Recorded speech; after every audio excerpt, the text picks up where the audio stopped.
Cabinet मंत्री मोहन यादव के प्रतिनिधि अभय विश्वकर्मा पर गंभीर आरोप। अस्पताल के बेड पर कब्जा 95 ऑक्सीजन वाला मरीज आईसीयू में, 50 ऑक्सीजन वाला बाहर बीएड के लिए जद्दोजहद करता था। मार्मिक चेक सर मेरा ट्रांसफर कर दीजिए। अभय ने अस्पताल को हाईजेक कर रखा है। कोरोना से हो रही मरीजों की मौत के पीछे ऑक्सीजन और अस्पताल में बेड नहीं मिल पाना ही सबसे बड़ा कारण रहा है। ऊंची पहुंच रखने वालों को सरकारी अस्पतालों में भी पैसे देकर आईसीयू से लेकर सामान्य बेड तक उपलब्ध कराए जाने की खबर लगातार सामने आ रही थी। उज्जैन के माधव नगर कोविड अस्पताल में इस तरह के गंभीर आरोप कैबिनेट मंत्री मोहन यादव के प्रतिनिधि पर लगे तो मामला और गंभीर हो जाता है।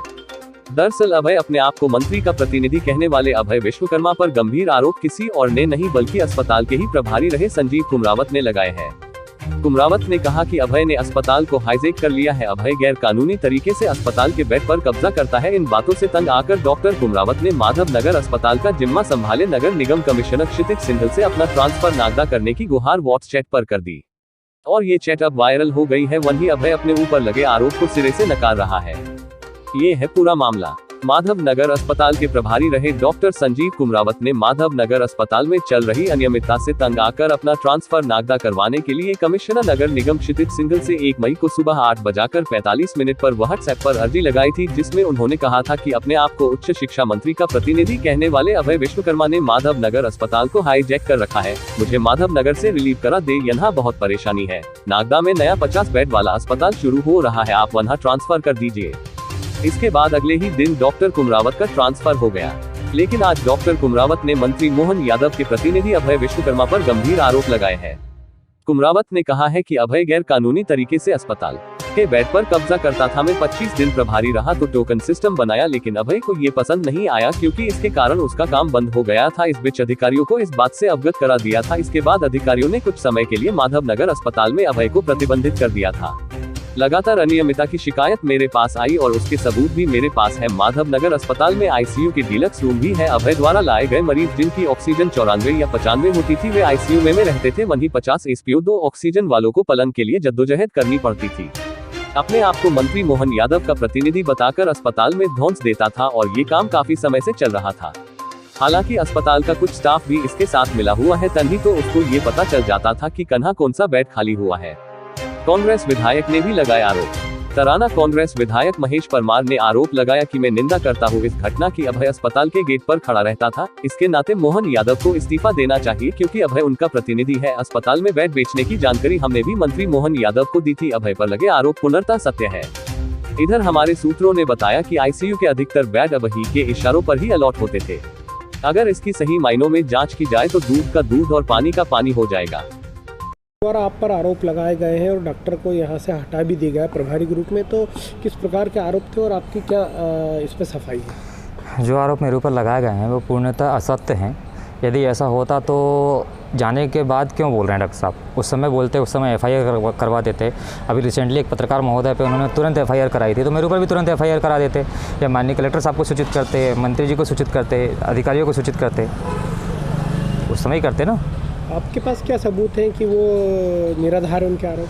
मेरे पास बिल्कुल सबूत है। मेरे पास कॉल रिकॉर्डिंग्स है कि मैं डॉक्टर साहब को कहा हूँ, पूछा हूँ कि सर बेड चाहिए मरीज के लिए, संबंधित के लिए बेड चाहिए। उन्होंने कहा है कि बिल्कुल मिल जाएगा। उसके बाद जब मैंने कहा कि सर टोकन नहीं है, तो टोकन के लिए उन्होंने कहा कि आप तो भर्ती करा दो। इवन मैंने किसी स्टाफ से भी उनकी बात कराई थी, तो स्टाफ ने कहा था कि सर टोकन नहीं, आप पलट जाते हैं। तो उन्होंने कहा मेरी राइटिंग आप तो एडमिट कर दो। अरे आप कब से काम कर रहे हैं मतलब अस्पताल प्रतिनिधि बन के, और ये इसके बीच में क्या कोई पैसा है?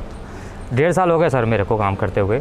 अभी तक कोई भी आरोप मेरे ऊपर नहीं लगा है। इसके पहले भी कुछ प्रभारी महोदय थे, उन्होंने तो कभी कोई आरोप नहीं लगाया मेरे ऊपर। इतने सारे डॉक्टर्स हैं, कभी किसी ने कोई आरोप नहीं लगाया मेरे ऊपर। तो जो आरोप लगा रहे हैं कि आप पलंग पे लेट जाया करते थे और 40-40 हज़ार रुपये ले लेते थे। अब एक आदमी 4 पलंग पे लेट सकता है क्या भाई साहब? आप बताइए, हैं?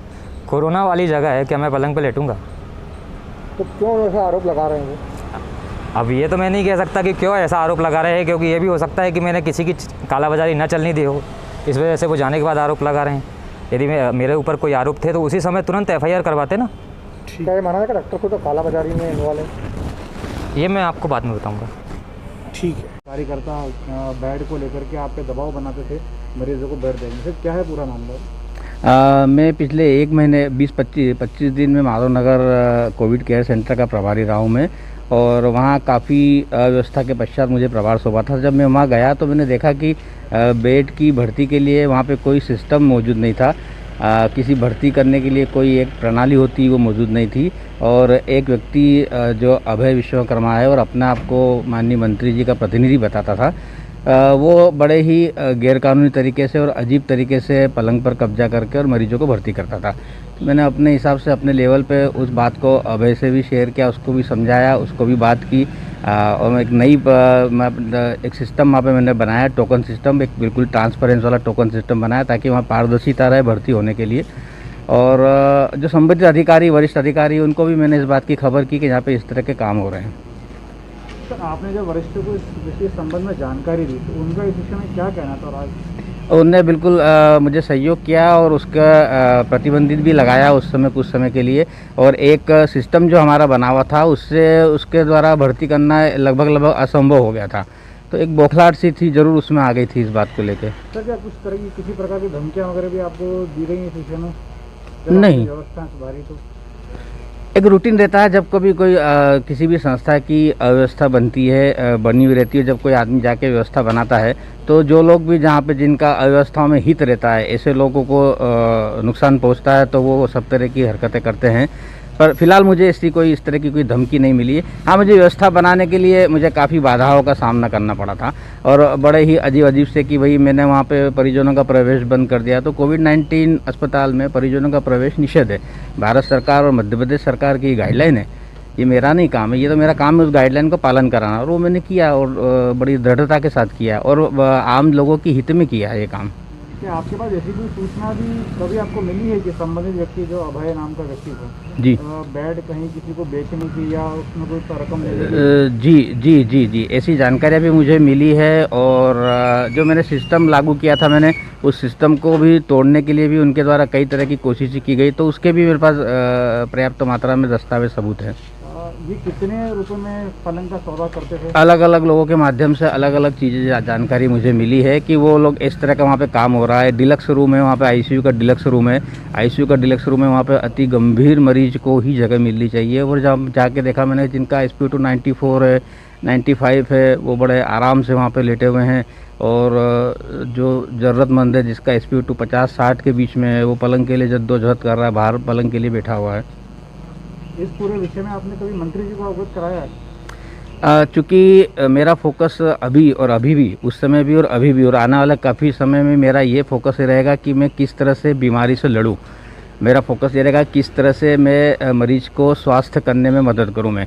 चूँकि इस तरह की जब मेरी मानसिकता थी तो मेरी कोशिश ये थी कि मैं सारी बाधाओं को दूर करके मरीजों का इलाज करूं, न कि अपना ऊर्जा किसी और तरीके पे फोकस करूं, मैं किसी की शिकायत करूं या किसी के विरुद्ध कोई बयानबाजी करूं मैं। तो मेरा वो, और अपने लेवल पे मैंने अभय से भी बात करी, मैंने अपने वरिष्ठ अधिकारियों से भी बात करी, सभी लोगों को मैंने इस बात का अवगत कराया कि ये इस तरह के काम यहाँ पर बंद होना चाहिए। जिले के मंत्री कौन से मंत्री जी का ये समर्थक है? वो मुझे नहीं पता कि वो क्या है, उसके बाद न तो मैंने उसका आईडी देखा, पर वो अपने आप को जो माननीय मंत्री जी मोहन जी यादव है उनका प्रतिनिधि बताता था। मुझे न तो उसका कोई ऐसा आईडी दिखाया उसने, न मुझे कभी ऐसा लगा, पर वो अपने आप को ऐसा बोलता था और उन्हीं के नाम को लेके वो यहाँ पर सब लोगों की इस तरह की धोस दपट करा करता था। ये कितने समय से चल रहा था पूरा? मैं तो 20-25 दिन गया, चूँकि मैंने वहाँ देखा, जब मैं वहाँ जाके मैंने देखा तो काफ़ी समय से ये काम चल रहा था वहाँ पे।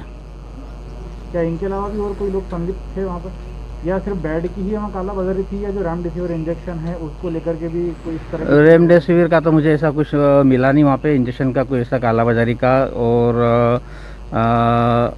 अकेला आदमी का, जहाँ तक मेरा ऐसा मानना है कि कुछ लोग हमारे जो माधवनगर का स्टाफ है वो उसके ज़रूर साथ में थे, क्योंकि कहाँ पे बेड खाली हो रहा है, कौन सा बेड खाली हो रहा है, ये जानकारी जो ड्यूटी डॉक्टर है, जो मेडिकल ऑफिसर है, उस तक नहीं रहती थी, पर उस तक पहुँच जाती थी। तो माधवनगर स्टाफ भी कहीं ना कहीं उसके साथ में है और एक आमूलचूल परिवर्तन वहाँ के स्टाफ में करने की आवश्यकता है। क्या ऐसे कोई प्रकरण आप बता सकते हैं कि जो इनकी इस तरह की नीतियों की वजह से ज़रूरतमंद व्यक्ति को बेड नहीं मिला और उसकी इलाज के अभाव में मृत्यु हो गई हो? ऐसा तो कोई मैंने आइडेंटिफाई नहीं किया है कि बेड के अभाव में उसकी मृत्यु हो गई हो, पर इस तरह की जो प्रयास है कि एक 94 वाला जिसका ऑक्सीजन जो स्वस्थ है उसको पलंग मिल जाए और एक जो गंभीर है उसको पलंग नहीं मिल पाया, ये एक अमानवीय है। ये आरोपनी पूर्णतः सत्यता है। जो पिछले 1 महीने से अपनी जान को जोखिम में डालकर डॉक्टर कुमरावत पूरी ईमानदारी से संक्रमित लोगों का सेवा कार्य कर रहे थे, हमने भी देखा, पूरे शहर ने देखा। मैंने जिला पंचायत सीओ अस्थाना जी को, कलेक्टर श्री आशीष सिंह जी को लगभग 15 दिन पहले अवगत कराया, और हमने भी देखा, और आपसे तो कोई चीज़ छिपी नहीं है। उज्जैन का मीडिया जिस जागरूकता के हिसाब से अभी जनता के सामने सच्चाई लेकर जा रहा है, वो गेट पे खड़ा रहता था। निश्चित रूप से इसमें जो भारतीय जनता पार्टी ने और माननीय मंत्री मोहन यादव जी ने जो प्रभारियों की सूची जारी की थी, उसमें इसका नाम है और मोहन यादव जी का प्रतिनिधि है। मोहन यादव जी का ये मान के चलिए कि मोहन यादव जी ही उसमें प्रतिबिंब में दिखते हैं मुझे। तो मैं तो आपके माध्यम से मोहन यादव जी को तत्काल त्यागपत्र देना चाहिए, और आपके माध्यम से मुख्यमंत्री जी से मांग करता हूँ कि ऐसे महामारी के समय पहले तो माननीय मंत्री जी यहाँ के प्रभारी बने, तो बंगाल चुनाव में चले गए, और अभी इस समय पूरे में हम तो चिल्ला कह रहे, रेमडेसिविर की कालाबाजारी हो रही है, बेड बेचे जा रहे हैं। और मैंने खुद मंत्री जी को 15 दिन पहले पत्र लिखा कि मंत्री जी खुले विचार से साथ आइए, इस समय दलगत राजनीति से भूलकर लोगों को सेवा कार्य करना चाहिए।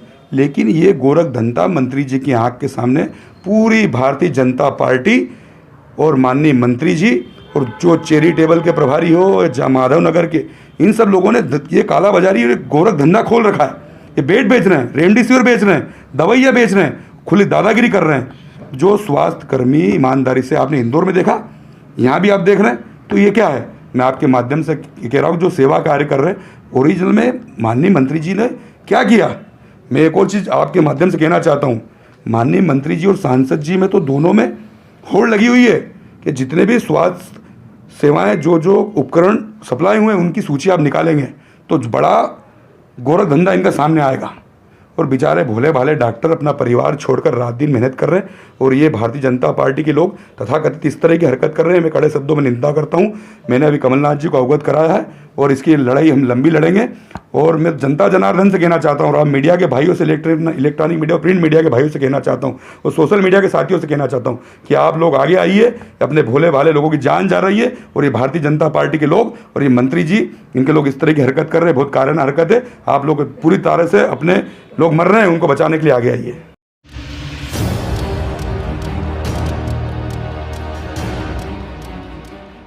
राष्ट्रपति पुरस्कार से सम्मानित शिक्षक व पुजारी ने किया हवन।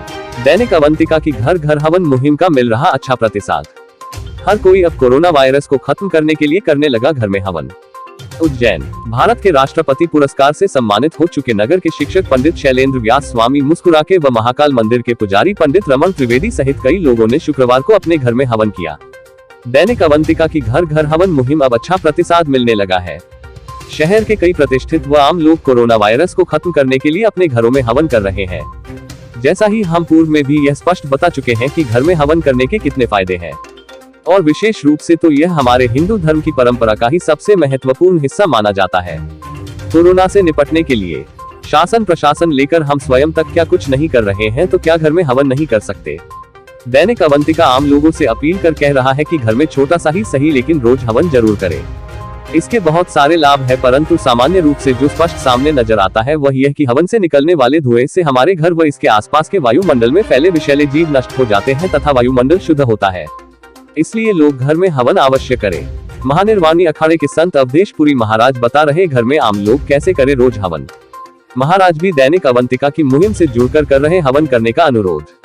महानिर्वाणी अखाड़े से जुड़े परमहंस डॉक्टर अवधेशपुरी महाराज अपने मक्सी रोड स्थित अवधेश धाम आश्रम में स्वयं रोज हवन कर रहे हैं तथा आम लोगों से भी उन्होंने आह्वान कर कहा है कि कोरोना का दमन करने के लिए अब लोग घर घर में हवन करने लग जाए। महाराज दैनिक अवंतिका की जनहित की इस मुहिम से जुड़कर आम लोगों को हवन करने के लिए प्रेरित कर रहे हैं। महाराज ने कहा कि हिंदू धर्म में यज्ञो ही श्रेष्ठतम कर्म यज्ञ, हवन को ही श्रेष्ठतम कर्म माना है और वर्तमान वैज्ञानिक युग भी इसे स्वीकार कर चुका है। जाने हवन के वैज्ञानिक फायदे। 30 दिन रहता है धुएं का असर। विज्ञान के अनुसार कोई भी पदार्थ नष्ट नहीं होता, वह रूपांतरित होता है। वास्तव में यज्ञ हवन का भी यही सिद्धांत है। औषधीय जड़ी बूटियों से निर्मित सामग्री की आहुतियां अग्नि में गिरने से वह सूक्ष्म होकर धुएं के रूप में सर्वत्र फैलकर इन्फेक्शन फैलाने वाले कीटाणुओं का विनाश करती है। वायुमंडल में इसका असर 30 दिनों तक रहता है तथा 94% विषाक्त कीटाणुओं का विनाश करती है। हवन का धुआं पर्यावरण को शुद्ध करता है। इसकी पुष्टि राष्ट्रीय वनस्पति अनुसंधान संस्थान भी कर चुका है। फ्रांस के वैज्ञानिक गिलेग ने भी यज्ञ की लकड़ियों से फॉर्मिक अल्ट्रीहाइड नामक गैस निकालना तथा पर्यावरण शुद्ध होने का दावा कर चुके हैं।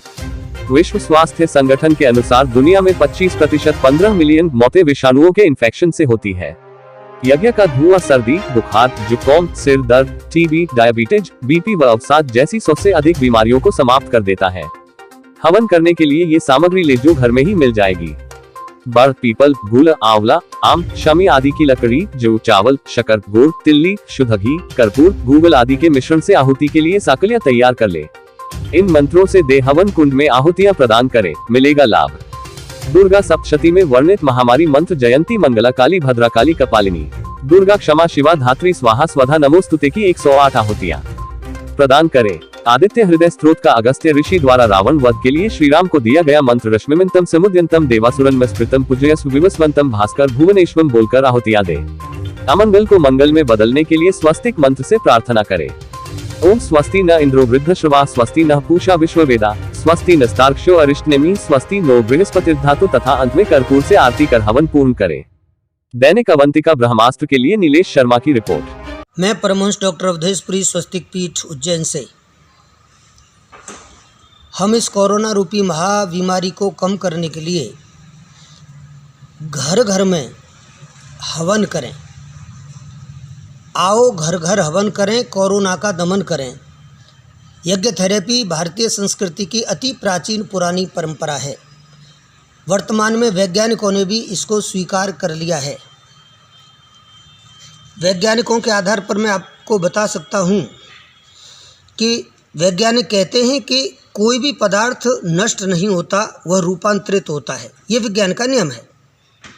तो यज्ञ में जब औषधीय सामग्री के द्वारा हम आहुति छोड़ते हैं तो उसका वह धुआं वायुमंडल में जाकर के वायुमंडल में फैले समस्त विषाणुओं को नष्ट करता है, विषैले बैक्टीरिया को नष्ट करता है। और मैं आपको बताना चाहता हूँ कि वनस्पति अनुसंधान NBR लखनऊ द्वारा एक शोध किया गया है जिसमें बताया गया है कि वह धुआं 30 दिन तक वायुमंडल में रुकता है और करीब 94% उन विषाणुओं को नष्ट कर देता है।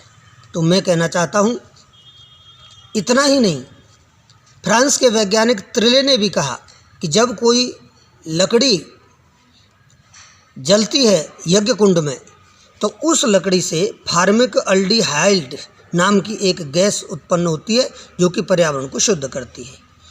इसीलिए मैं कहना चाहता हूँ कि यज्ञ का धुआं सर्दी, जुकाम, बुखार, खांसी, डायबिटीज और बीपी जैसे अनेक प्रकार की बीमारियों पर अपना असर करता है, उनको रोकता है। कोरोना में ये सारी बीमारी हमारे सामने आ रही हैं, इसलिए इनको दूर करने के लिए हम यज्ञ थेरेपी का उपयोग करें, यानी घर घर में हवन करें। हवन करने के लिए हम बड़, पीपल, गूलर, आंवला, आम, शमी आदि की लकड़ी का उपयोग कर सकते हैं। गाय का घी, गुड़, कपूर, गूगल, जौ, चावल, गिलोय, जो भी हमारे पास इनमें से उपलब्ध हो, हम ऐसी हवन सामग्री का उपयोग करें। और आदित्य हृदय स्तोत्र में एक मंत्र आया है जो कि अगस्त ऋषि भगवान राम से कहते हैं रावण पर विजय प्राप्त करने के लिए, और वह मंत्र है कि रश्मिमते नमः, समुद्यते नमः, देवासुर नमस्कृत्याय नमः, विवस्वते नमः, भास्कराय नमः, भुवनेश्वराय नमः। कम से कम 11 आहुति हम इस मंत्र की छोड़ सकते हैं। और दुर्गा सप्तशती का एक मंत्र है, महामारी के लिए स्पेशली इसका वर्णन है। जयंती मंगला काली भद्रकाली कपालिनी दुर्गा क्षमा शिवा धात्री स्वाहा स्वधा नमोस्तुते। 108 आहुति हम इस मंत्र से छोड़ें और बाद में अपने मंगल के लिए और सभी के मंगल के लिए स्वस्तिक मंत्र से प्रार्थना करें। ओम स्वस्तिनः इंद्रो वृद्धश्रवाः स्वस्तिनः पूषा विश्ववेदाः स्वस्तिनस्तार्क्ष्यो अरिष्टनेमिः स्वस्तिनो बृहस्पतिर्दधातु। और बाद में कपूर की आरती करें। अपने घर में ऐसा करने से आपके घर में सुख, शांति, समृद्धि आएगी, रोगों से आपको मुक्ति मिलेगी और पूरे विश्व का मंगल होगा। वर्तमान में यह बहुत ही आवश्यक है, इसलिए मैंने आपसे निवेदन किया। बहुत बहुत धन्यवाद।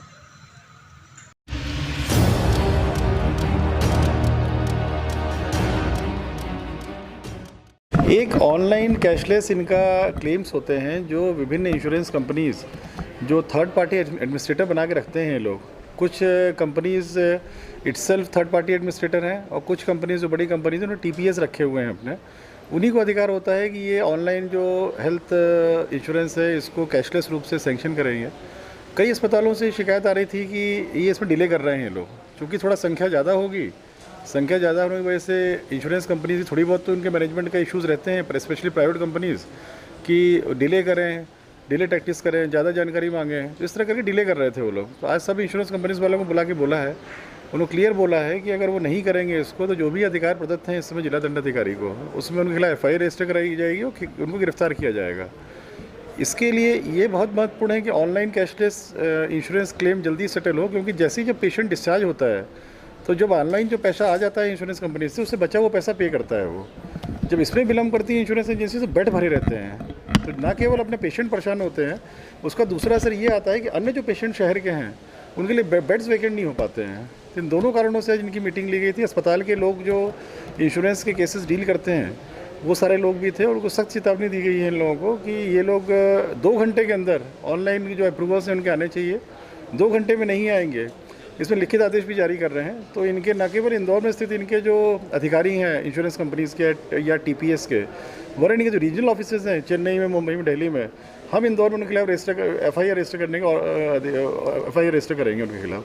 सर, सबसे अधिक शिकायतें किसके खिलाफ है? एक स्टार हेल्थ कंपनी है, वो TPA भी खुद ही है और प्राइवेट इंश्योरेंस कंपनी भी खुद ही है, उसके डिले की शिकायतें सबसे ज़्यादा थी। उनके जो प्रतिनिधि आए थे उनको स्पष्ट तौर पर समझा दिया गया है कि क्रिमिनल केस से बचें वो और 2 घंटे के अंदर अप्रूवल दें। ये भी बोला गया है कि मैं आदेश जारी कर रहा हूँ, अपने मालिकों को भेजें और उनको भी समझाएं स्पष्ट कि ये 2 घंटे के अंदर अप्रूवल होना चाहिए, और नहीं होगा तो उनके खिलाफ कार्रवाई करेंगे। सर, एक देश विदेश गांव शहर सब पे नजर, सबकी खबर, नया रूप है, नए है रंग, सबको समेटे अपने संग।